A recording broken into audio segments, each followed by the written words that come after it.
Hello, Buzzcocks, my name is Hotsty and welcome back to Space Age Factorio. Last time, let me zoom out a bit, we set up this outpost for iron ore mining and also smelting it into iron plates and steel bars with trains to load onto, and in order we do not run out of power to do that, we also have our brand new nuclear power plant up here on this side. So the plan for today is going full steam ahead and set up science production in the intended way, meaning in one of these hexagons and not as we have it here in our starter base. However, I thought that we will use this copper patch for our production, but thinking about it might not be the best idea, because I think until we have also a replacement for logistics production, we still will need some materials from here which require copper. So we will set this copper patch aside and instead use that one, and that will be the first order of business, to which I will get to right now. And I will need a few more materials because we need a train station, we need mining and so on, but that's not that exciting to show you. So let's get to the end of that, and then we will see how we do the most simple science packs once again. The copper smeltery is up and running, and that means we can turn our attention to the first science that we have to redo, and that's the red one, which we can place in this spot here. The first one will be the red one, which requires a bit of iron, a bit of copper. So we need 2 delivery stations, 1 pickup station, and then probably a whole lot of assemblers to fill the rest of the space. The red automation science is done. Here on this side I have a few assemblers that eat up the 2 belts of iron, producing the gears, and then from the other side we get in the copper, pushing this on one single belt, yellow belt, that's then split up 5 ways.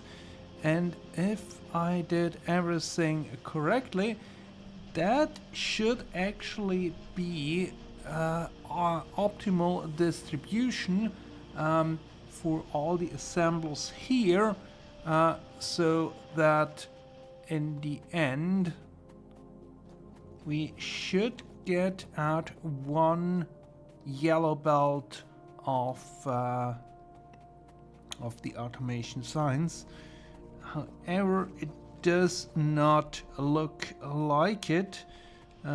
Might have miscalculated somewhere along the line, but you can see here there is triple space up here, so we can later on upgrade to red belt and to blue belt, and we just have to add more assemblers here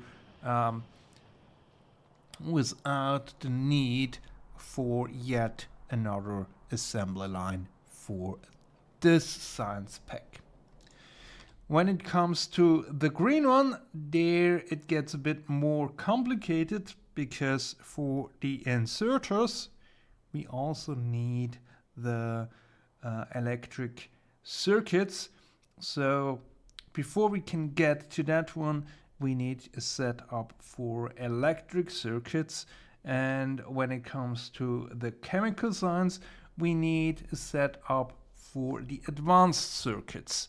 So there it gets a bit more complicated, but it all means we just add more factories to our build, because in the big picture we will need green and red and then blue circuits, and other materials, probably like the engines, those we can produce on site where we are actually needing them. The setup for the green circuits is now also done, and as you can see, we have space to spare here. That's why I did not go with a traditional setup where we insert the wires directly. Basically, this setup is limited by throughput of our belts. I think the red ones are not entirely exhausted, because red belt has 30, so in total we have 4 red belts. That would be 120 that wires that we could transport, but I think we only need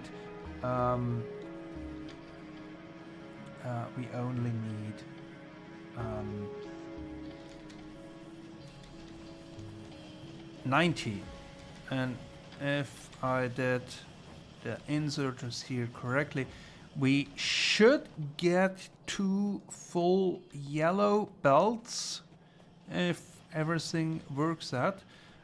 We do have a train here already sitting, because the next step, of course, is the green science packs, which need green circuits on top of iron,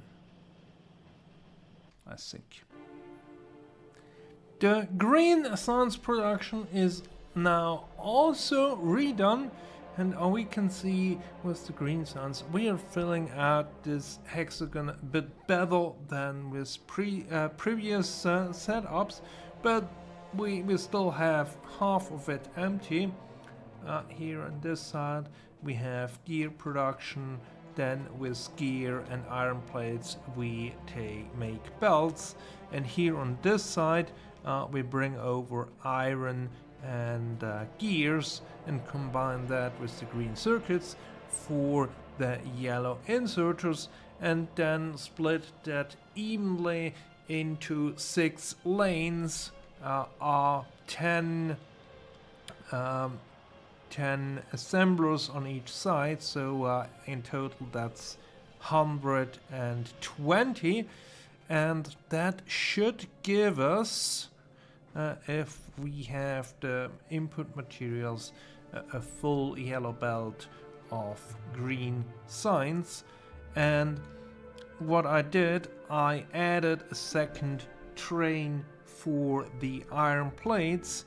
I think currently we are not coping, because we are basically limited by the speed we have here with loading. So the obvious next science is chemical, and for that we need red circuits first. So similar like we did for the green science, first the red circuits, the advanced circuits, and then chemical science on top of that.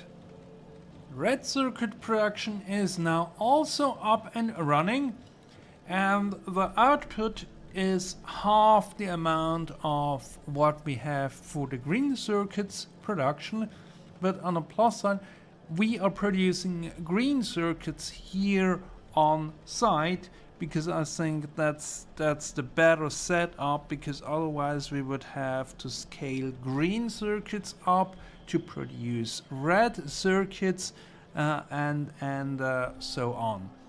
So we have quite a large array for the copper wires, and then of course an even larger one for the red circuits.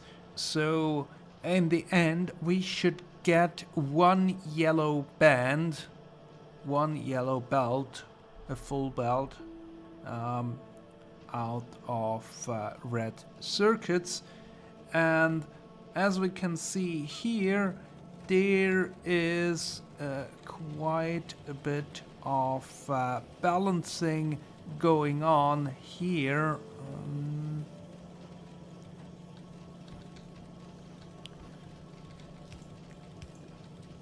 If everything is set up correctly, we have first to recombine the copper belts and then split, because we need copper here for this one, and that's a distribution of 2/5 for the red ones, 3/5 for the green ones, and then as we have 3 of the factories for the red ones, we then have to distribute 2 red belts onto 3 red belts to have an even distribution.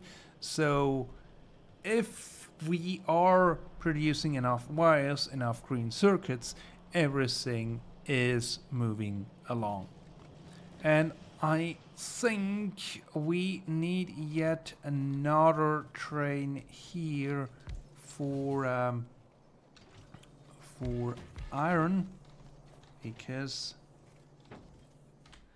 that's just not moving along fast enough. But as mentioned, that's mainly because we are not loading the iron fast enough. But with the red circuits out of the way, the chemical science pack should be really easy, because we already have the sulfur, we have the red circuits, so we only have to build the engine units and then the actual science packs. As I said, should be easy. Now, this is what I call a proper factory. We used almost all the space that we have in this hexagon to squeeze everything in, and this is still a setup that should produce one yellow belt of chemical science, given that we have sufficient input materials. As mentioned in the previous segment, the red circuits and the sulfur are not an issue. All we need to create are the engines, and they also take quite a bit of space. So we have 240 assembly machines for the science packs and another 200 for the engines, and then just a few for gears and pipes. And probably this section here I could have done better, because we can add that here on the other side of the line. So probably could just have this extended, this underground extended, and add it here on the other side. But the setup that I have here is looking cool, and we are producing chemical science. We are loading it onto a train.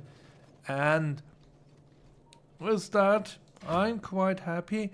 I'm not sure if we, in the long run, we can produce enough science to have a constant flux of science packs, but we could always limit the wagons to a lower amount to load, so we have frequent deliveries. But I think with that we leave it for today. I hope you enjoyed it, and I will see you soon. Goodbye.